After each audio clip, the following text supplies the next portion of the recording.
وأن محمدا عبده ورسوله أما بعد فإن خير الحديث كتاب الله وخير الهدي هدي محمد صلى الله عليه وسلم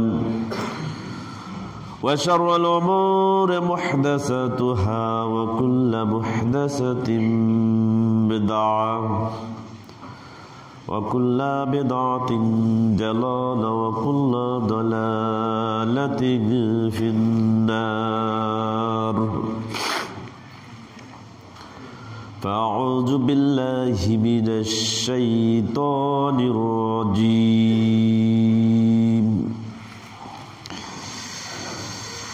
أفحكم الجاهلية يبغون ومن أحسن من الله حكما لقوم يوقنون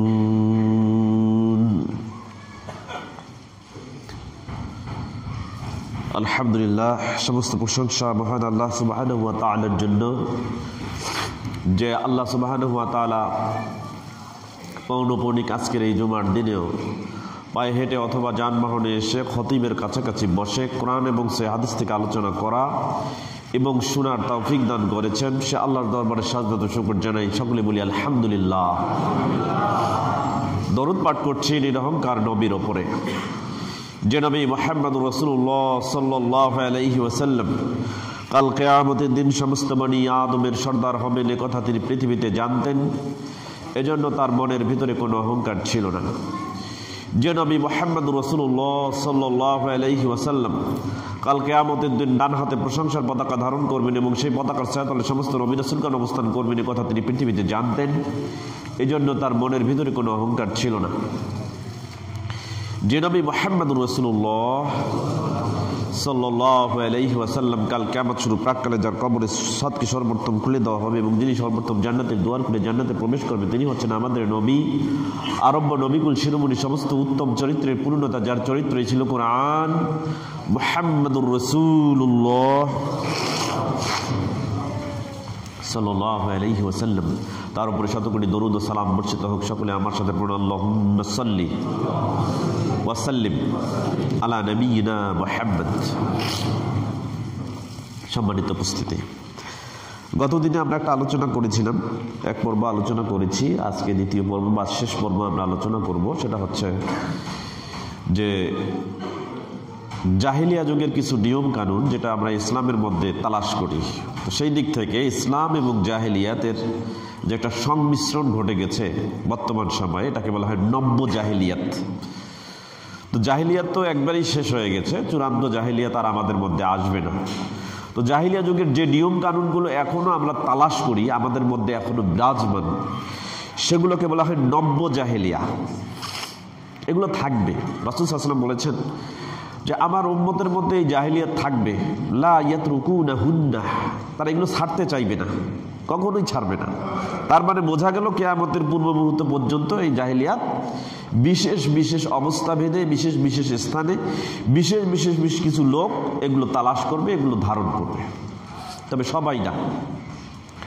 গতদিনে আমি বলেছিলাম যে জাহিলিয়াত যেটা ব্যাপক জাহিলিয়াত, সেটা কিন্তু বিশ্বনবী সাল্লাল্লাহু আলাইহি সাল্লামের কাছে যখন আল্লাহ সুবহানাহু ওয়া তাআলা পবিত্র কোরআনুল কারীমের 96 নম্বর সূরা আলাকের 1 থেকে 5 নম্বর আয়াত অবতীর্ণ করলেন, সেদিন থেকে ব্যাপক জাহিলিয়াত দুনিয়া থেকে বিদায় হয়ে গেছে। সুতরাং এই কথা বলার সুযোগ নেই যে সমাজ জাহিলিয়াতে ডুবে গেছে, ব্যক্তি জাহিলিয়াতে ডুবে গেছে। এই কথা বলার সুযোগ নেই যে দেশ জাহিলিয়াতে পরিপূর্ণ হয়ে গেছে, সারা পৃথিবীতে জাহিলিয়াতে সয়লাব হয়ে গেছে। এ কথা বলার কোনো সুযোগ নেই। ইসলামে এই কথা বলা যাবে না। যারা বলে তারা মূলত জাহিলিয়াতকেই ধারণ করে। কারণ বিশ্বনবী সাল্লাল্লাহু আলাইহি ওয়াসাল্লাম তাওহীদ এবং রিসালাতের বাণী পৌঁছে দিয়েছেন এবং পরিপূর্ণভাবে পৌঁছায় দিয়েছেন, এটা আমরা বিশ্বাস করি। সুতরাং যখন আমরা বলবো যে সমাজ জাহিলিয়াতে ডুবে গেছে, তখন আল্লাহ রাসূল সাল্লাল্লাহু আলাইহি ওয়াসাল্লাম যে পূর্ণাঙ্গ ইসলাম তাওহীদ এবং রিসালাতের বাণী আমাদের কাছে পৌঁছায় দিয়েছেন, এটা প্রশ্নবিদ্ধ হয়ে যায়। এজন্য আমরা এই কথাগুলো বলবো না, এই কথাগুলো থেকে বলা থেকে বিরত থাকবো। আল্লাহ সুবহানাহু ওয়া তাআলা আমাদেরকে সেই তৌফিক দান করুন, সকলে বলি আমিন। আল্লাহ সুবহানাহু ওয়া তাআলা পবিত্র কোরআন কারীমের 5 নম্বর সূরা মাইদার 50 নম্বর আয়াতে বলছেন যে আফা হুকমাল জাহিলিয়াতি ইয়াবগুন, তারা কি জাহিলিয়া যুগেরকে তালাশ করে বা জাহিলিয়া যুগের কোনো বিধানকে তালাশ করে, অনুসন্ধান করে। লোকদের সম্পর্কে বলছে যে কিছু কিছু লোক আছে তারা কি জাহিলিয়া যুগের সেই বিধানকে তালাশ করে, সেই হুকুমকে তালাশ করে। ওমান আহসানু মিনাল্লাহি হুকমান লিকওমি ইউকিনুন, অর্থাৎ দৃঢ় বিশ্বাসী যাদের পূর্ণ ঈমান রয়েছে, এই দৃঢ় বিশ্বাসী ঈমানদার লোকেরা আল্লাহ সুবহানাহু ওয়া তাআলার চাইতে উত্তম কোন বিধানদাতা আছে এটা বিশ্বাস করে না। তাদের কাছে আল্লাহর চাইতে উত্তম বিধানদাতা কেউ নেই। সম্মানিত উপস্থিতি, কিন্তু আমরা আমাদের বিধান, আমাদের সংবিধান, আমরা কোনটাকে গ্রহণ করছি? আপনি নিজে এটা যদি চিন্তা করেন দেখবেন যে আমাদের জীবনে আমরা কোন সংবিধান ফলো করছি, কোন নিয়ম ফলো করছি। জাহিলিয়া যুগের মধ্যে আমরা আছি কিনা এটা আপনারা তালাশ করবেন, নিজের বিবেককে প্রশ্ন করবেন, দেখবেন বিবেক বিরোধী অনেক জিনিস আছে। একটা কথা মনে রাখবেন, যে কাজটা করতে বিবেক বাধা দেয় সে কাজটা কিন্তু পাপের কাজ। তো আপনি যখন কোনো কাজ করবেন দেখবেন যে বিবেক বাধা দিচ্ছে না, বিবেক দ্বিধাগ্রস্ত, তাহলে বুঝতে হবে যে আপনি পাপের কাজের রাস্তায় আছেন। তো সেখান থেকে আপনাকে বেরিয়ে আসতে হবে। তো আল্লাহ সুবহানাহু ওয়া তাআলা আমাদেরকে বিবেক বাধা দেয় এমন কাজ থেকে নিবৃত থাকার তৌফিক দান করুন, সকলে বলি আমিন। তো আল্লাহ সুবহানাহু ওয়া তাআলা যখন এই কথা বলছেন, তো বিশ্বনবী সাল্লাল্লাহু আলাইহি ওয়াসাল্লাম এটার ব্যাখ্যা করলেন যে 3 শ্রেণীর মানুষ আছে যারা সব সময় আল্লাহ সুবহানাহু ওয়া তাআলার কাছে ঘৃণিত বিবেচিত। এই হাদিসটা আমি গতদিনে বলেছিলাম, সহিহ মুসলিম এবং মিশকাত, সহিহ বুখারী তো এই হাদিসটি এসেছে। বুখারী মিশকাত, মিশকাতুল মাসাবি, কিতাবুল ঈমান, ঈমান সংক্রান্ত একটি অধ্যায় রয়েছে, বাবুল ইতিসামি বিল কিতাবি ওয়াস সুন্নাহ, কোরআন সুন্নাহর উপর অবিচল থাকা সংক্রান্ত একটা অনুচ্ছেদ রয়েছে, ফাসলুল আউয়াল, প্রথম পরিচ্ছেদের 142 নম্বর হাদিস। যে হাদিসটি বর্ণনা করেছেন আব্দুল্লাহ ইবনে আব্বাস রাদিয়াল্লাহু তাআলা আনহু থেকে বর্ণিত, তিনি বলেন ক্বাল রাসূলুল্লাহ সাল্লাল্লাহু আলাইহি ওয়াসাল্লাম, রাসূল সাল্লাল্লাহু আলাইহি ওয়াসাল্লাম বলেছেন যে আবগাজুন নাসি ইলাল্লাহি সালাসা, আল্লাহ সুবহানাহু ওয়া তাআলার কাছে নিকৃষ্ট লোক হচ্ছে কয়জন? 3 শ্রেণীর লোক হচ্ছে সব থেকে নিকৃষ্ট। এর মধ্যে একটা হচ্ছে মুলহিদুন ফিল হারাম, যে ব্যক্তি হারামের মধ্যে অর্থাৎ বাইতুল্লাহর হারামের মধ্যে যারা আল্লাহদ্রোহিতার কাজ করে, এই ব্যক্তিটা হচ্ছে আল্লাহর কাছে সব থেকে নিকৃষ্ট। তো আমরা অনেক সময় বলি যে এই যে সৌদি আরবে কি হচ্ছে, সিনেমা হল খুলে দেওয়া হয়েছে, আবার বলা হচ্ছে কি যে সৌদি আরবে পাপের কাজের অনুমোদন দেওয়া হচ্ছে, নারীদেরকে লাইসেন্স দেওয়া হচ্ছে, নারীদেরকে অবাধে চলাচল করার জন্য সুযোগ দেওয়া হচ্ছে, অভিনয় করার জন্য তাদেরকে লাইসেন্স দেওয়া হচ্ছে, মদের দোকান চালু করা হচ্ছে, ইত্যাদি ইত্যাদি। আচ্ছা দেখেন, এতে আমাদের কোনো সমস্যা? কথা বলেন। পাপ কি কোনো ব্যক্তির জন্য অন্য কোনো ব্যক্তিকে সেটার অন্তর্ভুক্ত করে? আপনার পাপ আপনার মধ্যেই সীমাবদ্ধ, এটা আমাকে অন্তর্ভুক্ত করবে না। আমার পাপ আমার মধ্যেই সীমাবদ্ধ, আপনাকে অন্তর্ভুক্ত করবে না। যেটা সূরা বাকারার 286 নম্বর আয়াত আল্লাহ বলছেন, লা ইউকাল্লিফুল্লাহু নাফসান ইল্লা উসআহা, মানুষকে কাউকে আল্লাহ সুবহানাহু ওয়া তাআলা কোনো ব্যক্তিকে তার সাধ্যাতীত কর্ম চাপিয়ে দেন না। আপনার সীমা আছে, আপনার একটা স্কোপ আছে, আপনার কাজ করার একটা ভ্যালিডিটি আছে, একটা লিমিটস আছে, এবং আপনি যে কাজ করবেন এটা যে কোনো একটা কন্ডিশনের উপরে করবেন। তো প্রত্যেকটা ব্যক্তি তার একটা নির্দিষ্ট এরিয়ায় সীমাবদ্ধ কাজ করে থাকে। তো আপনি পাপ করবেন, পুণ্য করবেন, এটা আপনার সীমাবদ্ধ এলাকার মধ্যেই আপনি করবেন। এর জন্য অন্য কোনো এলাকা বা অন্য কোনো ব্যক্তি আপনার সাথে সামিল নয়, অন্তর্ভুক্ত নয়, এটা আপনাদেরকে মনে রাখতে হবে। সৌদি আরব যদি হারামের মধ্যে যদি কেউ খারাপ কাজ করে, তাহলে সে আল্লাহদ্রোহিতার কাজ করে যদি, তাহলে অবশ্যই সে আল্লাহর কাছে কি হবে? নিকৃষ্ট বিবেচিত হবে। তো আল্লাহর কাছে যদি নিকৃষ্ট বিবেচিত হয়, সের জন্য পাকড়াও করবেন কে? আল্লাহ। এইটা আপনি আরেক দেশের মানুষ, আপনাকে জাজ করার দায়িত্ব কিন্তু আল্লাহ আপনাকে দেন নাই। বাংলাদেশ থেকে সৌদি আরবের লোক কি করছে, সৌদি আরবের বাদশা কি করছে, এটা করবেন না আপনি। এইটা আপনাকে বিবেচনা করার জন্য আপনাকে দেননি। আরেকটা জিনিস মনে রাখবেন, মুমিনরাও পাপ করে। মুমিনরা কি করে? পাপ করে, কবিরা গুনাহ করে। মুমিনরা যদি পাপও করে, কবিরা গুনাহ করে, তারপরেও তারা কি হয় না? ইসলাম থেকে খারিজ হয় না, ঈমান থেকে খারিজ হয় না। আপনি এরকম কোরআনুল কারীমে অসংখ্য আয়াত পাবেন যেখানে আল্লাহ সুবহানাহু ওয়া তাআলা ঈমানদারদেরকে সম্বোধন করে বলছে ইয়া আইয়ুহাল্লাযীনা আমানু কুতিবা আলাইকুমুল কিসাস। কিসাস কেন করা হয় জানেন? কাউকে যদি হত্যা করা হয় তাহলে তার হত্যার বিনিময়ে কি করতে হবে? হত্যা করতে হবে। যদি হাত ভেঙে দেয় তাহলে তার বিনিময়ে হাত ভেঙে দেবেন, নাক ফাটিয়ে দিলে নাক ফাটিয়ে দেবেন। এটা হলো কিসাস। কিন্তু যারা এই কাজগুলো করতেছে, যারা এই হত্যা করতেছে, হাত ভেঙে দিচ্ছে, নাক ফাটাই দিচ্ছে, এরা কি ভালো কাজ করতেছে না খারাপ কাজ করতেছে? নিঃসন্দেহে পাপের কাজ করতেছে। কিন্তু তারপরে আল্লাহ বলছেন ইয়া আইয়ুহাল্লাযীনা আমানু, হে বিশ্বের ঈমানদারেরা। চিন্তা করছেন আপনি? এভাবে আল্লাহ সুবহানাহু ওয়া তাআলার অসংখ্য আয়াত আছে যেখানে ঈমানদারদেরকে পাপের কাজের করার ক্ষেত্রেও তার সমাধান বলিয়ে দেওয়ার ক্ষেত্রে ঈমানদার বলে সম্বোধন করেছে। তো আমরা মানুষ খুব বেশি ইমোশনাল। আমরা পাপটাকে যখন পাপ মনে করি তখন মনে করি যে বিশ্বের মধ্যে এটাই সব থেকে বড় অপরাধ, যদি কোনো ব্যক্তি করেও আর ইসলামের মধ্যে নেই, এরকম আমরা মনে করি। ইমোশন দিয়ে আপনি ইসলামকে জাজ করবেন না, বিবেক দিয়ে ইসলামকে ধারণ করার চেষ্টা করবেন। জাজ করার প্রয়োজন নেই। বিবেক দিয়ে কি করবেন? ইসলামকে ধারণ করার চেষ্টা করবেন। ইসলাম জাজ করার ক্ষমতা আপনার নাই। তো আমরা অনেকে বলে থাকি যে বিবেক দিয়ে বিচার করেন। না, বিবেক দিয়ে বিচার করবেন না, বিবেক দিয়ে আপনি ধারণ করেন। ইসলাম অথেন্টিক, ইসলাম আধুনিক একটা ধর্ম।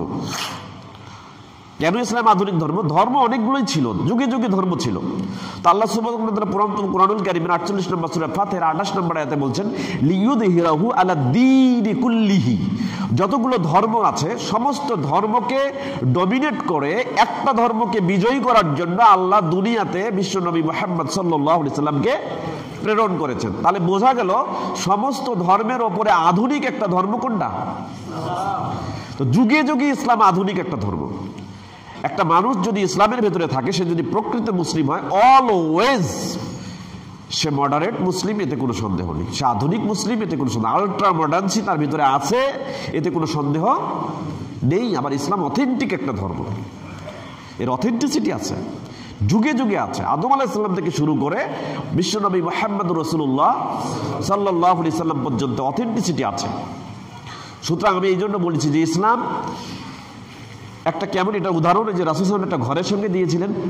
তা আমরা সাধারণত বুঝি যে একটা 3 লিটার বোতলে 3 লিটার পানি ধরে, এর বেশি ধরে না। ধরবে? যদি 3.5 লিটার ঢোকাতে চান ধরবে? ধরবে না। তো 3 লিটার বোতলের কন্টেইনিং ক্যাপাবিলিটি হচ্ছে 3 লিটার, এর বেশি ঢুকবে না। তো ইসলামকে পরিপূর্ণ করে দেওয়া হয়েছে 1400 বছর আগে। তো যে ইসলাম 1400 বছর আগে পরিপূর্ণ হয়ে গেছে, এখানে নতুন করে কোনো ফর্মুলা ঢুকানোর কোনো ক্ষমতা কিয়ামত পর্যন্ত, কিয়ামতের পূর্ব মুহূর্ত পর্যন্ত কোনো মানুষের থাকবে না। কথা কি বুঝতে পারছেন? এই জন্য বলছি যে ইসলাম যা বাতিল করেছে আর ইসলাম যা এখনো নেয়নি, যা বাতিল করেছে সেটাও আসতে পারবে না ইসলামে, আর যেটা নেয়নি নতুন করে তালাশ করছেন সেটাও ইসলামে ঢুকতে পারবে না। তাহলে কোনো জাহিলিয়াতও ঢুকবে না, কোনো বেদাতও ঢুকবে না। ইসলাম যা আছে তাই, এটা অথেন্টিক একটা ধর্ম। এটার কন্টেইনিং ক্যাপাবিলিটি হচ্ছে কোরআন আর সুন্নাহ। কোরআন আর সুন্নাহ, এই দুটো নিয়ে থাকেন ইসলামের ভিতরে, আপনি প্রকৃত মুসলিম হবেন ইনশাআল্লাহ, এতে কোনো সন্দেহ নেই। তো আল্লাহ রাসূল সাল্লাল্লাহু আলাইহি ওয়াসাল্লাম মিশকাতুল মাসাবির 142 নম্বর হাদিসে আব্দুল্লাহ ইবনে আব্বাস রাদিয়াল্লাহু তাআলা আনহু থেকে বর্ণিত, তিনি বলেন ক্বাল রাসূলুল্লাহ সাল্লাল্লাহু আলাইহি ওয়াসাল্লাম, রাসূল সাল্লাল্লাহু আলাইহি ওয়াসাল্লাম বলেছেন আবগাজুন নাস ইলাল্লাহি সালাসা। মানুষের মধ্যে সবথেকে নিকৃষ্ট 3 শ্রেণীর লোক আল্লাহর কাছে। 1 নাম্বার হচ্ছে মুলহিদুন ফিল হারাম, যে হারামের মধ্যে আল্লাহদ্রোহিতার কাজ করে। 2 মুবতাগিন ফিল ইসলামি সুন্নাতাল জাহিলিয়া, জাহিলিয়া যুগের কিছু নীতি আছে, কিছু নিয়ম ছিল, রেওয়াজ ছিল, যেগুলো ইসলামের মধ্যে থাকার পরে কোনো মানুষ ইসলামের মধ্যে ওই নীতি, ওই নিয়ম, ওই রেওয়াজগুলোকে তালাশ করবে, এই ব্যক্তি আল্লাহর কাছে সব থেকে নিকৃষ্ট। এরপরে রাসূল সাল্লাল্লাহু আলাইহি ওয়াসাল্লাম বলেছেন মুত্তালিবু দাবি ইমরিয়েন, কোনো ব্যক্তির রক্ত বিনা কারণে, বেগয়রি হক, বিনা কারণে কোনো ব্যক্তির রক্ত ঝরানো। আমরা আছি কিন্তু এরকম অযথা ঝগড়াঝাটি করি, এক ভাই আরেক ভাইকে প্রহার করছি, রক্ত ভাড়াচ্ছি, রক্ত ঝরাচ্ছি। এখন তো মানুষ এমন হয়ে গেছে যে একজন আরেকজনকে খুন করছে, নিজেও জানে। রাসূল 1400 বছর আগে বলছেন যে একজন মানুষ আরেকজন মানুষকে হত্যা করবে, হত্যাকারী জানবে না যে সে কেন হত্যা করছে, আর যে হত্যা হচ্ছে মাকতুল সেও জানবে না যে সে তাকে কেন করে হত্যা করা হলো, যেগুলো আমরা কিয়ামতের আলামত সমূহের মধ্যে আলোচনা করেছি। অনেকটা সময় এরকম হয়ে গেছে বিনা কারণে। তো এগুলো জাহিলিয়া যুগের নিয়ম ছিল। তো জাহিলিয়া যুগের কিছু নিয়ম আসবে যেটা রাসূল ইঙ্গিত দিয়েছেন। জাহিলিয়া যুগে হুদাই হত্যাকাণ্ড চলতো। আপনারা জানেন, যারা ইতিহাস পড়েছেন, আওস এবং খজরাজ নামে দুটা জাতি ছিল, দুটা জনগোষ্ঠী ছিল, দুটা বংশ ছিল, গোত্র ছিল। এই গোত্র যুগের পর যুগ বিনা কারণে রক্তপাত করছিল, আওস এবং খজরাজ। বিশ্বনবী মুহাম্মদ রাসূলুল্লাহ সাল্লাল্লাহু আলাইহি ওয়াসাল্লাম নবুয়ত প্রাপ্তির আগে একটা সংগঠন তৈরি করেছিলেন। সংগঠনের নাম জানেন কি?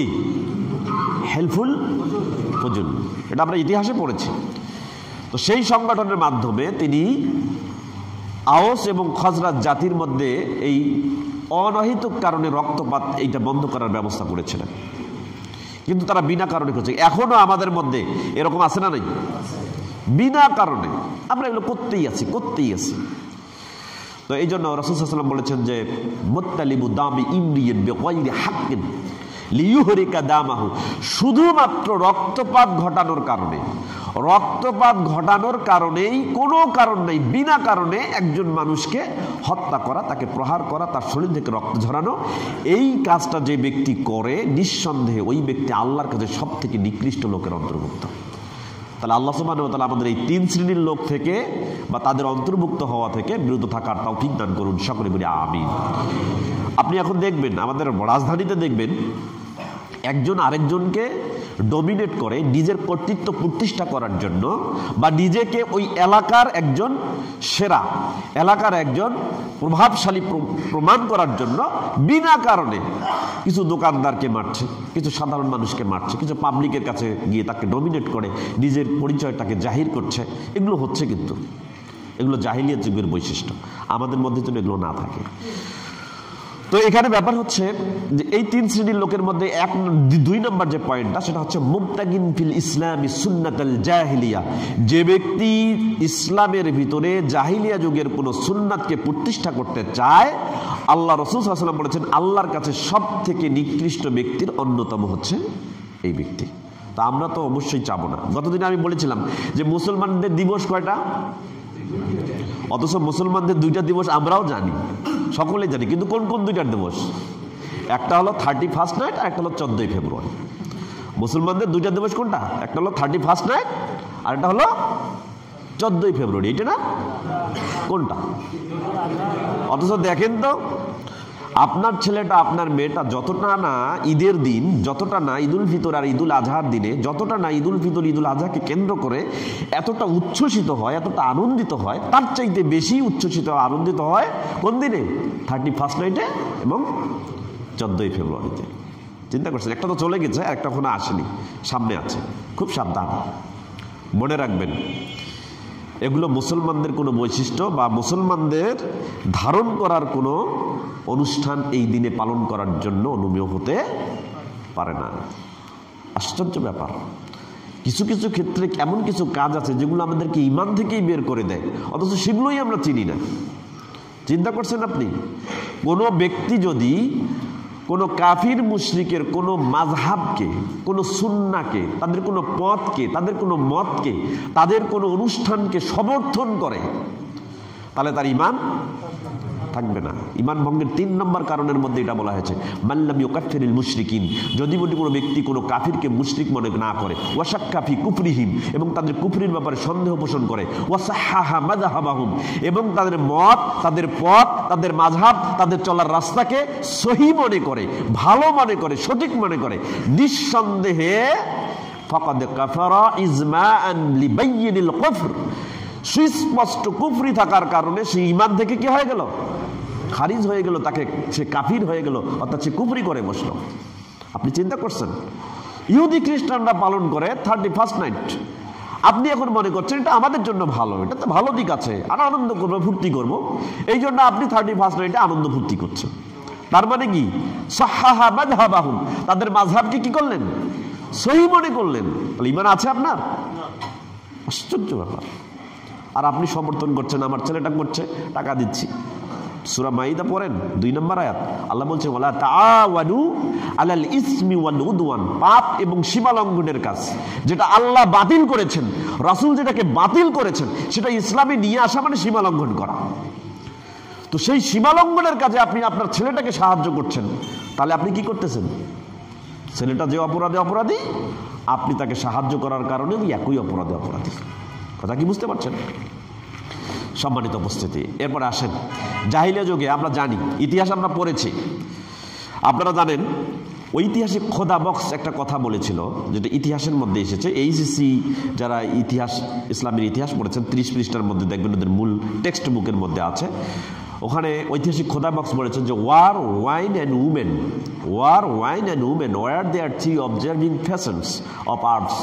আরবদের ওই সময় জাহিলিয়া যুগে 3টি জিনিসে আমরা দেখছি খুবই আসক্তি ছিল। একটা হলো ওয়ার, ওয়ার মানে হচ্ছে যুদ্ধ, একটা ওয়াইন মানে হচ্ছে মদ, আর একটা হচ্ছে কি উমেন মানে নারী। বর্তমান সময়ে কি 3টা কম আছে? কম আছে? বলেন তো 3টা কম আছে না বেশি আছে? কিছু কিছু ক্ষেত্রে বেশি আছে, একবারে বেশি ঢালাওভাবে বলা যাবে না যে সারা পৃথিবীতে কিন্তু বেশি নেই। সৌদি আরবে আছে? নাই। সৌদি আরবে ধর্ষণ হয় না তো, জেনা ব্যভিচার হয় না তো? হয়, কিছু কিছু ক্ষেত্রে হয়, না হয় এমনটা বলি না, গোপনে হয়, প্রকাশ্য খুব কম হয়। কিন্তু দেখেন ধর্ষণ হচ্ছে ভারতীয় উপমহাদেশে, বাংলাদেশে কিন্তু কম যাচ্ছে না। ভারতীয় উপমহাদেশে ধর্ষণ হচ্ছে, জেনা হচ্ছে, ব্যভিচার হচ্ছে। মদ তো নিত্য নৈমিত্তিক ব্যাপার, আমাদের এখানে তো মদের কথা বলাই যাবে না। নেশাদার দ্রব্য সম্পর্কে তো কোনো কথাই নেই, আমাদের বললেই ইমামতি থাকে না, এরকম একটা সিচুয়েশন দাঁড়িয়ে গেছে। আর আমরা কি করব? যে কোনো সংগঠনের আওতায় থাকি, যে কোনো সমাজের আওতায় থাকি, সেখানে আমরা নেশাদার দ্রব্য সম্পর্কে কথা বলতে পারি না। আমি যদি বলি যে এখানে হাত উঠান তো, কারা কারা বিড়ি খান না বা বিড়ি পান করেন না, মদের সাথে কারা জংযুক্ত না, জর্দা খান না, এরকম একটু অ্যালকোহল নেন না, অ্যালকোহল সেবন করেন না, বা অ্যালকোহলের সঙ্গে জড়িত নয়, যদি একটু হাত উঠে দেখান তো, একটা হাতও উঠবে না। একদিকে আপনারা জড়িত, 2 মসজিদের ঘরে বা মিথ্যা কথা বলার জন্য আপনারা প্রস্তুত, হাত উঠাবেন না। সত্য কথা বলতে কেউ রাজি নেই। চিন্তা করছেন আপনি? এই 3টা বিষয় ছিল জাহিলিয়া যুগের। তো আপনি দেখেন, আমি অন্য 2টা বিষয় বলবো না, কিন্তু আপনাদের হাতে ঘা লাগবে। মদের সঙ্গে আপনি থাকেন, অসুবিধা নেই, শুধু একটা কথা মনে রাখবেন, যতক্ষণ পর্যন্ত আপনি মদের সাথে থাকবেন, যতক্ষণ পর্যন্ত আপনি বিড়ির সাথে থাকবেন, যতক্ষণ পর্যন্ত আপনি জর্দা খাবেন, যতক্ষণ পর্যন্ত আপনি নেশাদার দ্রব্য পান করবেন, ততক্ষণ পর্যন্ত হচ্ছেন আপনি ওই ব্যক্তির মতো যে ব্যক্তি মূর্তির পূজা করে। মূর্তির পূজা কে করে? মুসলমান না কাফির? মুশরিক না মুমিন? মুশরিক করে। রাসূল সাল্লাল্লাহু আলাইহি ওয়াসাল্লামের একটা হাদিস দেখেন, ইবনু মাজাহ নামে একটা হাদিসের কিতাব আছে, ইবনু মাজাহ আবু আবুল আশরাবা, পান করা সংক্রান্ত অধ্যায় সমূহের একটা শিরোনাম পাবেন, বাবু মুদমিনুল খামর, নেশাদার দ্রব্য পানকারী সংক্রান্ত একটা অনুচ্ছেদ পাবেন, হাদিস নাম্বার 3375। হাদিসটি মনে হচ্ছে আবু হুরায়রা রাদিয়াল্লাহু তাআলা আনহু থেকে বর্ণিত। তিনি বলেন, ওয়ালা রাসূলুল্লাহ সাল্লাল্লাহু আলাইহি ওয়াসাল্লাম, রাসূল সাল্লাল্লাহু আলাইহি ওয়াসাল্লাম বলেছেন, মুদমিনুল খামরি কাআবিদি ওয়াসানিন, যে ব্যক্তি নেশাদার দ্রব্য পান করে ওই ব্যক্তি হচ্ছে ওই ব্যক্তির সমতুল্য যে ব্যক্তি মূর্তির পূজা করে। চিন্তা করছেন? মূর্তির পূজা কারা করে? হিন্দু করে, খ্রিস্টান করে, বৌদ্ধ করে। সারা পৃথিবীতে প্রায় 3500 ধর্মের মানুষ তারা মূর্তির পূজা করে। আর আল্লাহর ইবাদত করে কয়জন? শুধু মুমিন মুসলমানেরা করে। তাহলে বোঝা যাচ্ছে যদি নেশাদার দ্রব্য পান করেন তাহলে আপনি মুসলমানদের মিল্লাতের মধ্যে থাকা না থাকার মধ্যে সন্দেহের মধ্যে আছেন। কথা কি বুঝতে পারছেন? তাহলে আপনি কোথায় আছেন? যে ব্যক্তি নেশাদার দ্রব্য পান করে ও হচ্ছে ওই কাতারে যেখানে মূর্তির পূজাকারী ব্যক্তিরা থাকে। আপনি তো তাদের সমতুল্য, তাদের সদৃশ্য। এই জন্য আমি আপনাকে বেশি কথা বলবো না। আপনি যদি ইমানদার হন তাহলে ইসলামের মধ্যে ফিরে আসেন, ওইখানে থাকার দরকার নেই। আল্লাহ সুবহানাহু ওয়া তাআলা আমাদেরকে নেশাদার দ্রব্য থেকে মুক্ত থাকার তৌফিক দান করুন, সকলে বলি আমিন। সম্মানিত উপস্থিতি, দ্বিতীয় কারণ আসেন নারী। আজকে আল্লাহ সুবহানাহু ওয়া তাআলা পবিত্র কোরআনুল কারীমে নারীদেরকে সতর্ক করেছেন। কিভাবে দেখেন? 33 নম্বর সূরা আহজাব আয়াত নাম্বার 33, সেখানে বলেছেন, ওয়াকারনা ফি বুয়ুতিকুন্না ওয়ালা তাবাররাজনা তাবাররুজাল জাহিলিয়াতিল উলা। নারীদেরকে বলছে যে ওয়াকারনা ফি বুয়ুতিকুন্না, তোমরা তোমাদের ঘরে অবস্থান করো, ওয়ালা তাবাররাজনা তাবাররুজাল জাহিলিয়াতিল উলা।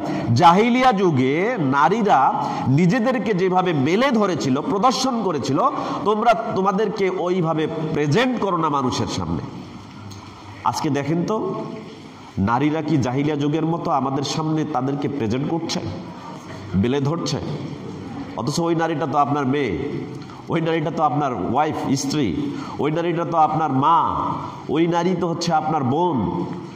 চিন্তা করেন বিবেক কোথায় গিয়ে দাঁড়িয়েছে। আপনি একটাবার কল্পনা করেছেন? আল্লাহ বলছে ওয়াকারনা ফি বুয়ুতিকুন্না, তোমরা তোমাদের বাড়িতে অবস্থান করো, ওয়ালা তাবাররাজনা তাবাররুজাল জাহিলিয়াতিল উলা। জাহিলিয়া যুগের প্রাথমিক যুগে নারীরা নিজেদেরকে যেভাবে প্রদর্শন করেছিল সেইভাবে তোমরা তোমাদেরকে নিজেদেরকে প্রদর্শন করো না। জাহিলিয়া যুগে নারীরা কাবার ঘরে তাওয়াফ করত। যখন তাওয়াফ করতো, তাওয়াফ করার সময় ওরা একটা নিজেকে কি করতো, অনেক সময় নিজেকে খুব মনোযোগী করে তুলতো। মনোযোগী করার সময় নিজের কাপড় চোপড় সব একদম শরীর থেকে খুলে ফেলতো, এমনকি নিজের লজ্জাস্থানকে অহংকার বশত কাপড় তুলে মানুষকে দেখাতো। এখনো কিন্তু নারীরা এভাবেই প্রদর্শন করছে, কিন্তু আমরা বুঝতে পারতেছি না, আর আমরা সাপোর্ট করছি, সমর্থন করছি। চিন্তা করেন, আল্লাহ রাসূল সাল্লাল্লাহু আলাইহি সাল্লামের একটা হাদিস দেখেন, একটা জ্ঞানী লোকের জ্ঞান নারীর কাছে কিছু না, আবার একটা বোকা লোক সে নারীর কাছে একদম সুবোধ বালকের চাইতে আরো বোকা। আপনি যত জ্ঞানী হন, যত প্রভাবশালী হন, যত প্রতাপশালী হন, একটা নারীর কাছে আপনার ক্ষমতা কিছুই না। এটা কোরআন হাদিস থেকে প্রমাণিত। আল্লাহ সুবহানাহু ওয়া তাআলা পবিত্র কোরআনুল কারীমের 3 নম্বর সূরা আলে ইমরান আয়াত নম্বর 14 এর মধ্যে বলছেন, যুইয়িনা লিন-নাসি হুব্বুশ শাহওয়াতি মিনান নিসা। তোমাদেরকে লোভনীয় বস্তুর ভালোবাসা দিয়ে সুভূষিত করা হয়েছে। আমরা কিন্তু খুবই লোভী, এটা আমাদের স্বভাবজাত একটা প্রক্রিয়া। আমরা সম্পদের মোহে মোহিত, আমরা স্বর্ণের মোহে মোহিত, আমরা অশ্বের পালের মোহে মোহিত, শস্যের মোহে মোহিত, জমি জমার মোহে মোহিত, বিভিন্ন সম্পদ, অর্থ, অপঢৌকন, এগুলোর মোহে মোহিত। তো সবগুলার মোহে মোহিত হওয়ার পরেও প্রথম যে মোহে মোহিত আমরা, সেটা হচ্ছে নারী। নারীর কাছে আপনার ঈমান কেমনে ঠিক থাকবে, এটা খুব মুশকিল। রাসূল সাল্লাল্লাহু আলাইহি সাল্লাম বলেছেন যে নারীদের অপূর্ণতা রয়েছে, দিনের ব্যাপারেও অপূর্ণতা রয়েছে, জ্ঞানের ব্যাপারে অপূর্ণতা রয়েছে। আপনি যদি একটা কোনো কাজের জন্য সাক্ষ্য স্থির করেন, তাহলে একজন পুরুষের 2 জন সাক্ষ্য থাকলেই যথেষ্ট। 2 জন ব্যক্তি যদি উপস্থিত থাকে, তাহলে ওই কাজ প্রক্রিয়া সম্পন্ন হওয়ার জন্য যথেষ্ট। কিন্তু যদি পুরুষের ক্ষেত্রে, পুরুষের পরিবর্তে যদি মহিলাকে গ্রহণ করেন, তাহলে একজন মহিলা সমান আর একজন পুরুষ সমান 2 জন মহিলাকে সাক্ষী হিসেবে উপস্থাপন করতে হবে। তার মানে বোঝা যাচ্ছে জ্ঞানের ক্ষেত্রে ওদের কি রয়েছে, অপূর্ণতা রয়েছে। আবার দিনের ক্ষেত্রে অপূর্ণতা রয়েছে, ইসলামের ক্ষেত্রে অপূর্ণতা রয়েছে, ধর্ম মানার ক্ষেত্রে অপূর্ণতা রয়েছে। কেন?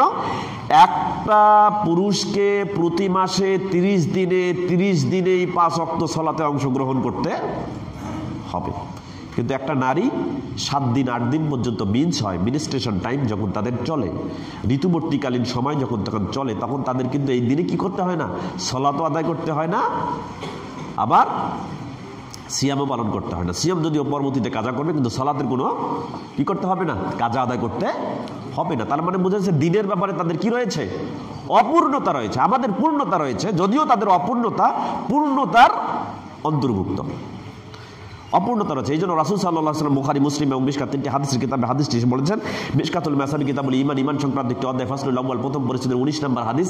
হাদিসটি মনে হচ্ছে আবু সাঈদ আল-খুদরি রাদিয়াল্লাহু তাআলা আনহু থেকে বর্ণিত। তিনি বলেন, ক্বালা রাসূলুল্লাহ সাল্লাল্লাহু আলাইহি ওয়াসাল্লাম, রাসূল সাল্লাল্লাহু আলাইহি ওয়াসাল্লাম বলেছেন, মা রাইতু মিন নাকিসাতি আকলিন ওয়া দীনিন আযহাবা লিল-লুব্বির রাজুলিল হাজিম মিন ইহদাকুন্না। নারীদেরকে বলছে যে আমি তোমাদের চাইতে দিনের ব্যাপারে অপূর্ণতা রয়েছে, দিনের ব্যাপারে অপূর্ণতা থাকার পরেও, জ্ঞানের ব্যাপারে অপূর্ণতা থাকার পরেও তোমাদের চাইতে একজন জ্ঞানী লোকের জ্ঞান হরণকারী আমি আর কাউকে দেখিনি। চিন্তা করছেন, একটা জ্ঞানী লোকের জ্ঞান হরণ হয়ে যেতে পারে কোথায়, নারীর কাছে।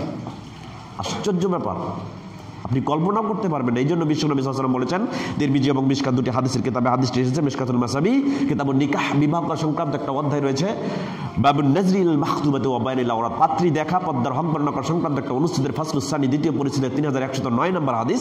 হাদিসটি মনে করেছেন আব্দুল্লাহ ইবনে মাসউদ রাদিয়াল্লাহু তাআলা আনহু থেকে বর্ণিত। তিনি বলেন, ক্বালা রাসূলুল্লাহ সাল্লাল্লাহু আলাইহি ওয়াসাল্লাম, রাসূল সাল্লাল্লাহু আলাইহি ওয়াসাল্লাম বলেছেন, আল মারআতু আওরাহ, নারী হচ্ছে আবৃত বস্তু।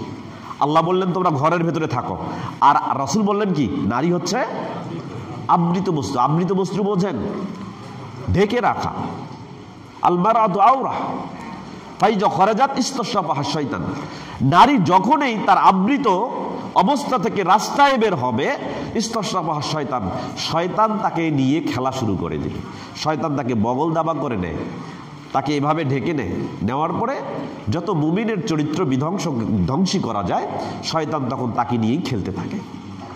চিন্তা করছেন আপনি, আজকে নারীরা যদি পর্দায় থাকতো, আমি বলছি না যে পর্দা থাকার অর্থ হচ্ছে নারীরা তাদের স্বাধীনতাকে স্বাধীনতা থেকে বঞ্চিত হবে। স্বাধীনতা তো আমরা বুঝি না। আজকে নারী স্বাধীনতার জন্য আমরা আন্দোলনে নেমেছি। তার মানে কি, নারী স্বাধীনতার নামে নারী নগ্নতার দিকে আমরা নারীদেরকে আহ্বান করছি। আপনি একবার চিন্তা করছেন? চিন্তা করেন, আল্লাহ সুবহানাহু ওয়া তাআলা পবিত্র কোরআনুল কারীমের 33 নম্বর সূরা আহজাবের 53 নম্বর আয়াতে বলছেন, দেখেন আপনার একটা জিনিস দরকার, পাশের বাড়িতে গিয়ে ওটা চাইতে হবে। আপনার বাড়িতে ওই জিনিসটা নাই। ধরেন একটা কোদাল দরকার, একটা খন্তে দরকার, একটা কাস্তে দরকার, একটা পাশুন দরকার, নিত্য প্রয়োজনীয় একটা জগ দরকার, একটা মগ দরকার। আপনি এটা চাওয়ার জন্য পাশের বাড়িতে যাবেন, কি আপনার বাড়িতে নেই? তো ওই বাড়িতে গিয়ে দেখলেন যে ওই বাড়িতে মেয়ে মানুষ ছাড়া আর কোনো কিছুই নেই, কোনো পুরুষ মানুষ সাড়া দিচ্ছে না। তখন আপনি কি করবেন? কেমনে চাইবেন? নারী স্বাধীনতা এখানে কিন্তু রক্ষিতই থাকবে, ভঙ্গ হবে না। আপনি কি নারীর কাছে চাইতে পারবেন না? নিঃসন্দেহে পাবেন। কিভাবে চাইবেন? আল্লাহ সুবহানাহু ওয়া তাআলা সেটা কথা বলে দিয়েছেন পবিত্র কোরআন কারীমের 33 নম্বর সূরা আহজাবের 53 নম্বর আয়াতে, ওয়াইজা সাআলতুমুহুন্না মাতাআন ফাসআলুহুন্না মিন ওয়ারাই হিজাবিন। যখন তোমাদের নিত্য প্রয়োজনীয় জিনিস চাওয়ার জন্য কোনো নারীর কাছে যাইতে হয়, তোমার নারীর কাছে যাও, চাও, তবে মিন ওয়ারাই হিজাবিন, পর্দা থাকবে, পর্দার বাইরে থেকে চাইতে হবে। বলতে হবে যে আপু এই জিনিসটা আমাকে দেন, ভাবি আমাকে এই জিনিসটা দেন, চাচি আমাকে এই জিনিসটা দেন, মামি আমাকে এই জিনিসটা দেন, খালা আমাকে এই জিনিসটা দেন। তখন পর্দার আড়াল থেকে সেই জিনিসটা দেওয়ার চেষ্টা করবে। চিন্তা করছেন আপনি? তো আমরা কি করি আজকাল? তো একজনের বাড়ি আরেকজনের বাড়ি গিয়ে তো সালাম তো দূরের কথা, কোনো অনুমতির প্রয়োজন আছে? আছে? আশ্চর্য ব্যাপার। যদি ভাবি দেবরের সম্পর্ক হয়েছে তো কোনো কথাই নেই, গেলাম, চলে, ভাবি আপনার খন্তিটা দেন, ঘরের ভিতরে ঢুকে ভাবির কাছে গিয়েই আমরা জিনিসটা চাচ্ছি। কি আশ্চর্য ব্যাপার! ইসলাম আপনাকে বলছে আপনি ঘরের মধ্যে থাকেন। ইসলাম বলছে তোমার কাছে জিনিস চাইলে তুমি দিতে পারবা, তবে তুমি ওরাই হেজাবেন, পর্দার অন্তরাল থেকে তুমি যাও আর পর্দার অন্তরাল থেকে দাও। যদি এটা থাকতো তাহলে দেখতেন, দেখেন আপনার বাড়িতে আপনার মেয়ে আছে, 2 বাড়ি পরে একটা ছেলে আছে, ওই ছেলেটা আপনার বাড়িতে নিত্য প্রয়োজনীয় জিনিস নিতে আসছে। এখন যদি পর্দার আড়াল থেকে চায় আর আপনার মেয়েটা যদি পর্দার আড়াল থেকে দেয়, কিয়ামত পর্যন্ত যদি ওদের হায়াত থাকে কোনোদিনও কারোর সাথে দেখা সাক্ষাৎ হবে না। তাহলে দেখবেন যে এই বাড়ির মেয়েটা 2টা বাড়ি পরে ওই বাড়ির ছেলেটাকে চিনছে না, আর ওই বাড়ির ছেলেটা 2 বাড়ি পরে মেয়েটাকেও চিনছে না। আশ্চর্য ব্যাপার। অথচ আমরা এটা করছি না, প্রকাশ করছি নিজেকে। আমি বলছি না আপনি রাস্তায় চলবেন না, বলছি না আপনার মেয়েটা রাস্তা দিয়ে হেঁটে মাদ্রাসায় যেতে পারবে না, বলছি না আপনার মেয়েটা প্রয়োজন সাপেক্ষে বাজারে গিয়ে ক্রয় করতে পারবেন, এটা আমি বলছি না। আল্লাহ সুবহানাহু ওয়া তাআলা বের হতে বলেছেন, কেমনে বের হতে বলেছেন সেটাও বলে দিয়েছেন 1400 বছর আগে। যে 1400 বছর আগে যেটাকে রোধ করার জন্য, যে ইভটিজিংকে রোধ করার জন্য আইন তৈরি করার প্রচেষ্টা চলছে, 1400 বছর আগে ইভটিজিং বন্ধের ফর্মুলা বাতিয়ে দিয়েছেন কে? আল্লাহ। চিন্তা করেন, 33 নম্বর সূরা আহজাব আয়াত নম্বর 59 আল্লাহ সুবহানাহু ওয়া তাআলা বলছেন, নবী আপনি বলুন, ইয়া আইয়ুহান নাবিয়্যু কুল লিআজওয়াজিকা ওয়া বানাতিকা ওয়া নিসাইল মুমিনিন, আপনি বলুন, আপনার স্ত্রীদেরকে বলুন, আপনার কন্যাদেরকে বলুন, এবং অন্য অন্য যত মুমিন নারী আছে সমস্ত মুমিন নারীদেরকে বলুন, ইউদনিনা আলাইহিন্না মিন জালাবিবিহিন্না, তারা যেন তাদের চাদরটাকে, মাথার চাদরটাকে, মাথার জিলবাবটাকে নিচে, মাথা থেকে নিচে নেমে আরো তাদের বুকটাকে ভালোভাবে আবৃত করে নেয়। বুক ঢাকার জন্য ওড়না আছে, ওড়নার উপরে আরো একটা জিলবাব ব্যবহার করতে হবে, যেটা মাথা থেকে বুক পর্যন্ত পুরাটাকে আবৃত করবে। এটা জন্য করে দেয়। যদি এটা করে নেয়, এটা করে নিয়ে যদি হাঁটে সে রাস্তায়, রাসূল সাল্লাল্লাহু আলাইহি ওয়াসাল্লাম যালিকা আদনা, আল্লাহ সুবহানাহু ওয়া তাআলা বলছেন যালিকা আদনা ইউরাফনা, এটা হচ্ছে তাকে চেনার জন্য সবথেকে নিকটবর্তী একটা মাধ্যম। যালিকা আদনা ইউরাফনা ফালা ইউজাইনা, যদি এটা নিয়ে চলতে পারে তাহলে কোনোদিনও ওই নারীকে ইভটিজিং করা হবে না। আল্লাহ কোরআনে বলছেন ফালা ইউজাইনা, মানে তাকে টিজ করা হবে না, তাকে কষ্ট দেওয়া হবে না। চিন্তা করছেন আপনি? 1400 বছর আগে আল্লাহ যেটা বললেন যে তাকে ইভটিজিং করা হবে না, 1400 বছর পরে, এই ধরেন এই কিছুদিন আগে 2003 সালে নারী শিশু আইনের যে একটা ধারা আছে 154 নম্বর ধারা, এটাকে অ্যামেন্ডমেন্ট করে নারী শিশু দ্রুত আইন ট্রাইব্যুনালে একটা সংশোধনী এনে তারপরে ইভটিজিং আইন চালু করা হলো। অথচ 1400 বছর আগে সমাধান দিয়েছেন কে? তো স্রষ্টার চাইতে সৃষ্টির জন্য কল্যাণকর কিছু চিন্তা করার জন্য পৃথিবীতে কেউ আছে? তো সৃষ্টির জন্য কল্যাণকর চিন্তাটা কোথা থেকে এসেছে? সেই কনসেপ্ট আমরা নিতে রাজি নই। এখন আমরা নারীকে রাস্তায় ছেড়ে দিয়েছি, নারীকে 30% কোটা পালন করার জন্য বেশি বেশি করে সব চাকরি ক্ষেত্রে আমরা নারীদেরকে আগেই নিয়োগ দিচ্ছি। দেন, সমস্যা নেই, কিন্তু ইসলামের অভ্যন্তরে থেকে তাদেরকে দেন, আমরা নিষেধ করি না। তো নারীকে আপনি ছেড়ে দিচ্ছেন, নারীকে উন্মুক্ত করছেন, তাদেরকে নগ্ন বানাচ্ছেন, তাদেরকে আপনি রাস্তায় ছেড়ে দিচ্ছেন, বেপর্দা করছেন, আবার আপনি নারীকে ছেড়ে দেওয়ার পরে বলছেন ইভটিজিং আইন করতে হবে। আশ্চর্য ব্যাপার, কেমনে সম্ভব এটা, কেমনে সম্ভব? এই জন্য একজন কবি বলেছিল যে বিক্ষুব্ধ তরঙ্গ সাগর মাঝে মোরে বেঁধে দিলে তক্তায়, বলে দিলে ফির সাবধান যেন আঁচল না ভিজে যায়। একটা সমুদ্রের মধ্যে উত্তল তরঙ্গ ঢেউ যখন টকবক করছে, তো সেই সময় একটা নারীকে যখন তক্তার মধ্যে বেঁধে দিয়ে তাকে সমুদ্রের মধ্যে ছেড়ে দেওয়া হলো, তখন ওই সময় সমুদ্রের ঢেউয়ে তক্তাটা উঁচু নিচু হচ্ছে, পানিতে কখনো ডুবার জন্য যাচ্ছে আবার ভাসছে। এমতো অবস্থায় প্রবল বাতাসে যখন নারীর আঁচলটা উপরের দিকে উঠছে, তখন আমরা ওই নারীকে বললাম সাবধান, তুমি এই আঁচলটা ধরে রেখো, আঁচল যেন তোমার পানিতে না ভেজে। আমরা তাকে পানিতেই ছেড়ে দিলাম, সাগরেই ভাসিয়ে দিলাম, আবার তাকে বলছি যে তোমার আঁচল যেন সাবধান ভিজে না যায়। তো নারীকে আমরা নগ্ন বানিয়েছি, নগ্ন বানিয়ে মুমিনের চরিত্রকে বিধ্বংসী করছি, ছেলেদের চরিত্রকে হরণ করছি, আর এখন বলছি যে নারীদেরকে যেন উত্তক্ত না হয় এজন্য আমাদেরকে ইভটিজিং আইন করতে হবে। চিন্তা করছেন যে এই সিস্টেম বদলাতে হবে? পারেন নাই তো, আপনারাও তো পারেন নাই, আমি বলছি না। মন্ত্রিত্ব হারিয়ে যায় নাই, নারীর কারণে হারায় নাই। রক্ষক যেখানে ভক্ষক হয়ে গেছে। দেখেন আজকে আইন শৃঙ্খলার দায়িত্ব থেকে নিজের স্ত্রীর কাছে লিঙ্গ হারাতে হয়নি, কার জন্য? নারীর কারণে। চিন্তা করছেন আপনি? রক্ষক তো ওখানে ভক্ষক হয়ে গেছে, তার মানে কি আপনি তাকে নগ্ন করে ছেড়ে দিয়েছেন, আপনি সামলে দিতে পারেন না, আর আপনি বলছেন যে আমি আইন তৈরি করব কিভাবে? ইভটিজিং আইন বন্ধ করার জন্য। সম্ভব এটা? আসেন, আপনিও ইসলামের ছায়াতলে আসেন এবং তাদেরকেও ইসলামী অনুশাসনের মধ্যে নিয়ে আসেন। কোনো আইন প্রণয়ন করার দরকার হবে না, সকলেই ঠিক থাকবে, কোনো ইভটিজিং হবে না। এজন্য অন্তত আমাদের অবস্থান থেকে নারীদেরকে যেন আমরা উন্মুক্ত করতে না দেই। এটা যেন জাহিলিয়াতের যুগের সেই প্রাথমিক যুগে নারীরা যেভাবে নিজেদেরকে প্রদর্শন করেছিল, এইভাবে যেন আমরা নিজেদেরকে প্রদর্শন না করাই। এজন্য ভূমিকা রাখতে হবে আপনাকেই। কেন? আপনার মেয়েটা নারী, আপনার বোনটা নারী, আপনার মা নারী, আপনার স্ত্রী নারী, তাদেরকে আপনি আপনার অবস্থান, আপনার স্কোপ থেকে আপনি তাদেরকে ইসলামী অনুশাসনে নিয়ে আসার চেষ্টা করেন। দেখেন ইভটিজিং থাকবে না। আমরা প্রত্যেকেই দায়িত্ব নিই, রাষ্ট্রের উপর দায়িত্ব ছেড়ে দেবো কেন? আগে আমাদের অবস্থানটা ঠিক করি, ওরাও ঠিক থাকবে ইনশাআল্লাহ।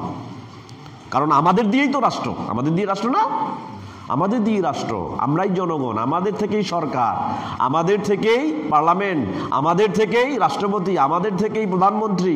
সুতরাং আমরাই যদি সকলেই ইসলামী অনুশাসনের ভিতরে থেকে নারীকে উন্মত্তপনা থেকে রক্ষা করার চেষ্টা করি, তাহলে ইভটিজিং আইনের প্রয়োজন হবে না, নারীরা ভালো থাকবে ইনশাআল্লাহ, এতে কোনো সন্দেহ নেই। এজন্য নারীদেরকেও একটু সুসংহত হতে হবে। নারীরাও কিন্তু এখন স্বাধীনতা নিজেরাই খুঁজে জাহিলিয়া যুগের ওই উন্মত্তপনা তারা নিজেরাই গ্রহণ করতে চায়। এই জন্য দায়ী কিন্তু আপনারাই। ওই যে বাড়িতে লাগাই দিয়েছেন, বিভিন্ন চ্যানেল লাগাই দেন নাই, সেট আপ বক্স লাগাই দেন নাই, তো সেট আপ বক্সের এই যে 272টা চ্যানেল দেখতেছে ওরা, এই চ্যানেলগুলো দেখছে, প্রতি মাসে টাকা দিচ্ছে কে? ওই মেয়েটা দিচ্ছে না, আপনি দিচ্ছেন। তো তাদেরকে উন্মুক্ত আপনিই করছেন। এখন কালকে যখন আপনার মেয়েটা রেপ্ট হবে, কালকে যখন আপনার বোনটা রেপ্ট হবে, কালকে যখন ওই নগ্নতা প্রদর্শন করতে গিয়ে আপনার স্ত্রীটা ইভটিজিংয়ের শিকার হবে, তখন তো পরশু দিন থেকে আপনি বলবেন দেশে আইন নেই, দেশে আইন নেই। আইন তো আইনের মতোই আছে, আপনি তো আপনি আইনের অবস্থানে আপনি ঠিক নেই। এজন্য আপনি আপনার ভিত তৈরি করেন, অবস্থান তৈরি করেন। ওই জন্য নারী মা বোনরা যারা আমার কথা শুনতে পাচ্ছেন, তাদেরকে বলবো তোমরাও সংযত হয়ে যাও। জাহিলিয়া যুগের ওই উন্মত্তপনাকে যেমন আমরাও প্রতিহত করার চেষ্টা করব, তোমরাও তা থেকে বেঁচে থাকার চেষ্টা করো। নিজেকে জাহির করো না, নিজেকে প্রকাশ করো না, নিজেকে নগ্ন উন্মত্তপনার দিকে নিয়ে যেও না। আমি বলছি, গতদিনে একটা কথা বলেছিলাম, যে আতর, যে সেন্ট, যে পারফিউম আমরা দাড়িতে ব্যবহার করি, একটা মেয়ে মিন্স হওয়ার পরে, মাসিক হওয়ার পরে, ঋতুস্রাব হওয়ার পরে ওই আতর, ওই সেন্ট, ওই পারফিউম তার লজ্জাস্থানে ব্যবহার করবে। তার মানে দেখেন ইসলাম তাকে কতটা মর্যাদা দিয়েছে। চিন্তা করছেন, আপনি যেটা মাথায় ব্যবহার করেন সেইটা সে মিন্স হওয়ার পরে তার লজ্জাস্থানে ইউজ করতে পারে। আপনি চিন্তা করছেন ইসলাম তাকে কত বড় মর্যাদা দিয়েছে? এই জন্য বিশ্বনবী সাল্লাল্লাহু আলাইহি ওয়াসাল্লাম বলছেন যে তুমি ওটা ওই জায়গায় ইউজ করো, কিন্তু খুব সাবধান, ওইটা তুমি গায়ে ব্যবহার করে সুগন্ধি তুলে রাস্তা দিয়ে মানুষের সামনে দিয়ে অতিক্রম করতে পারবে না। এটা 1400 বছর আগে আল্লাহ রাসূল সাল্লাল্লাহু আলাইহি ওয়াসাল্লাম নিষেধ করেছেন। কোথায় পাবেন? আবু দাউদ, তিরমিজি, ইবনু মাজাহ, দারিমি এবং মিশকাত, 5টি হাদিসের কিতাবে হাদিসটি এসেছে। মিশকাতুল মাসাবি কিতাবুস সালাত, সালাত সংক্রান্ত একটি অধ্যায় রয়েছে। বাবুল জামাআত ওয়া ফাজলিহা, জামাত এবং তার ফজিলত সংক্রান্ত একটা অনুচ্ছেদ রয়েছে। ফাসলুস সানি, দ্বিতীয় পরিচ্ছেদ, হাদিস নাম্বার 1065। হাদিস বর্ণনা করেছেন জাবির রাদিয়াল্লাহু তাআলা, আবু মুসা আশআরী রাদিয়াল্লাহু তাআলা আনহু থেকে বর্ণিত। তিনি বলেন ক্বালা রাসূলুল্লাহ সাল্লাল্লাহু আলাইহি ওয়াসাল্লাম, রাসূল সাল্লাল্লাহু আলাইহি ওয়াসাল্লাম বলেছেন কুল্লু আইনিন জানিয়া, প্রত্যেকটা দৃষ্টি যেটা আপনি ইচ্ছাকৃতভাবে পুরুষের দিকে দিচ্ছেন, নারীটা, আর নারীটা পুরুষের দিকে দিচ্ছে, পুরুষটা নারীর দিকে দিচ্ছে, ইচ্ছাকৃত যে দৃষ্টি নিক্ষেপ করা হয় এই দৃষ্টিটা হচ্ছে জিনার দৃষ্টি। আপনি রাস্তা দিয়ে হাঁটলে ইচ্ছাকৃতভাবে কোনো নারীর দিকে তাকাতে পারবেন না। এই দৃষ্টিটা কিসের দৃষ্টি? অনুরূপভাবে ওই নারীটা রাস্তা দিয়ে হাঁটার সময় ইচ্ছাকৃত কোনো দৃষ্টি কোনো পুরুষের দিকে তাকাতে পারবে না। ওই দৃষ্টিটা হলো জিনার দৃষ্টি।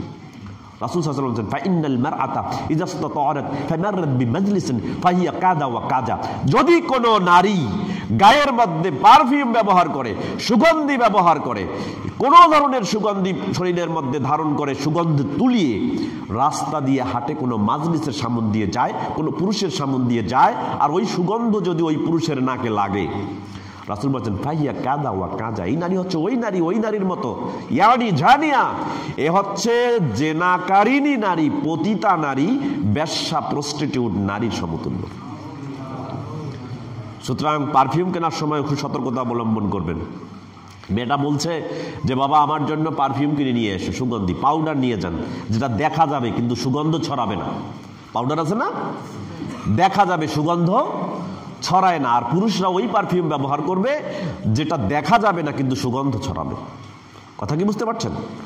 এটা খুব সাবধান। আর আপনার মেয়ের ড্রেসটার দিকে একটু তাকাবেন।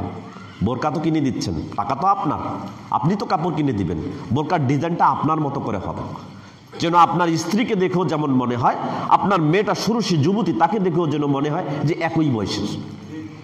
কথা কি বুঝতে পারছেন? ওই বোরকার কোনো ভাঁজ থাকবে না, ফিগার মোশন বোঝা যাবে না। বোরকাটা যেন রাস্তা দিয়ে চলার মধ্যে যেন মহিলা নারীদের অন্তর্ভুক্ত না হয়। বোরকা দেখে যেন মনে হয় যে কে কোনো পুরুষকে তার নিজের দিকে আকৃষ্ট করছে। চিন্তা করেন 1400 বছর আগে বিশ্বনবী মুহাম্মদ রাসূলুল্লাহ সাল্লাল্লাহু আলাইহি সাল্লাম একটা হাদিস বলেছেন যে 2 শ্রেণীর লোক পৃথিবীতে আসবে, যে 2 শ্রেণীর লোক জাহান্নামের অধিবাসী হবে, কিন্তু আমি তাদেরকে দেখি নাই। চিন্তা করেন কারা এই 2 শ্রেণীর লোক, আমরা তাদের মধ্যে আছি কিনা? রাসূল সাল্লাল্লাহু আলাইহি ওয়াসাল্লাম হাদিসটি এসেছে সহিহ মুসলিম এবং মিশকাত, দুটি হাদিসের কিতাবে হাদিসটি এসেছে। মিশকাতুল মাসাবি কিতাবুল কিসাস, মীমাংসা করা সংক্রান্ত একটা অধ্যায় সময়ের শিরোনাম পাবেন।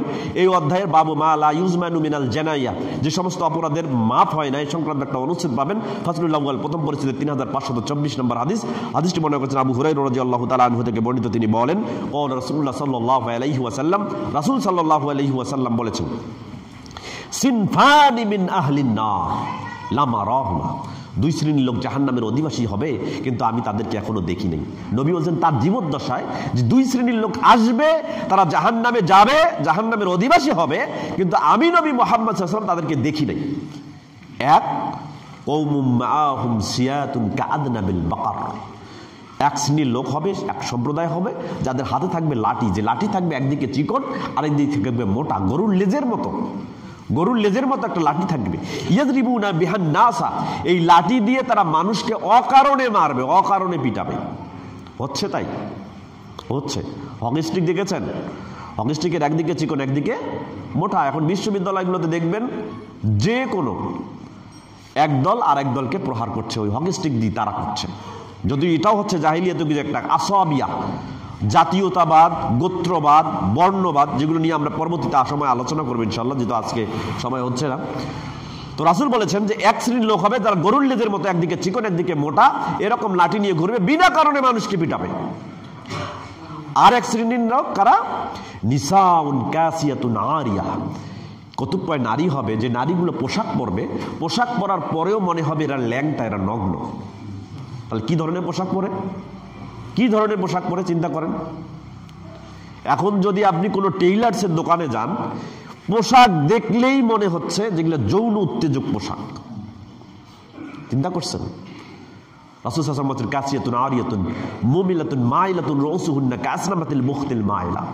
এরা হচ্ছে পোশাক পরিধান করবে মুমিলাতুন, নিজের দিকে মানুষকে আকৃষ্ট করার জন্য চিপা চাপা পোশাক পরবে। পায়জামাটা পরবে এমন ভাবে যে পায়জামার নিচের অংশ যেমন চিকন চিকন, উপরের অংশ মোটা মোটা, একেবারে শরীরের ভাঁজে ভাঁজে পায়জামার ভাঁজগুলো বসে যাবে।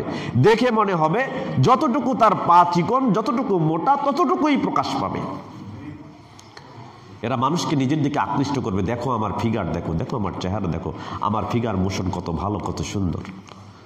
রাসূল সাল্লাল্লাহু আলাইহি ওয়াসাল্লাম কাসনামাতিল মুখতিল মাইলা। এবং এটা কি করবে? মাথার চুলটা এমনভাবে বাঁধবে যে একদিকে হবে ঢালু আর একদিকে হবে উঁচু। আমাদেরকে মেয়েরা এখন দেখবেন যে মাথার চুলটা বাঁধে এমনভাবে সামন দিকটা থাকে ঢালু আর পিছনের দিকটা থাকে কেমন? উঁচু। কাসনামাতিল মুখতিল মাইলা, যেন উটের কুজ ভেসে উঠেছে। উটের কুচটা দেখবেন একটু উঁচা না? ঘাড় থেকে উটের কুচটা উঁচা না? ঠিক তেমনি মেয়েদের মাথা হবে, মাথার সামনটা হবে নিচু আর পেছনটা হবে উটের কুজোর মতো উঁচু। রাসূল বলেছেন লা ইয়াদখুলনাল জান্নাহ ওয়ালা ইয়াজিদনা রিহাহা ওয়ালাকিন ওয়ালা ইউজাদু মিন মাসিরাতিন কাদা ওয়া কাজা। এই সমস্ত নারীরা জান্নাতে যাবে না।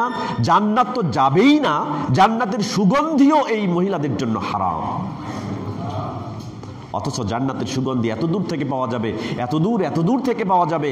একটা দ্রুতগামী ঘোড়াকে যদি ছুটিয়ে দেওয়া হয়, ওই ঘোড়াটা ছুটতে ছুটতে ছুটতে 100 বছর পর্যন্ত সমান গতি নিয়ে ছুটতে ছুটতে যেখানে গিয়ে থামবে তত দূর পর্যন্ত জান্নাতের সুগন্ধি পাওয়া যাবে, কিন্তু ওই নারীটা জান্নাতের সুগন্ধি পাবে না। সুতরাং খুব সাবধান।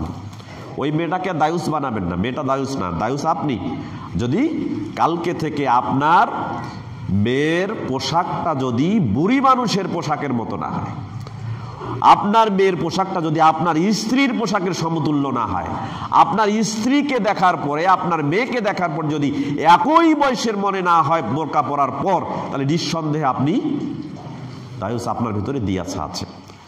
পোশাক যেন এমন না হয়, ফিগার মোশন যেন বোঝা না যায়, বুক বোঝা না যায়, পাছা বোঝা না যায়, পায়ের হাঁটুর দিকে নিচ পর্যন্ত যেন বোঝা না যায়, গোটা শরীর যেন সমান ফিগার বোঝা যায়, মনে হয় যেন একজন পর্দানশীল পরহেজগার নারী রাস্তা দিয়ে হেঁটে যাচ্ছে।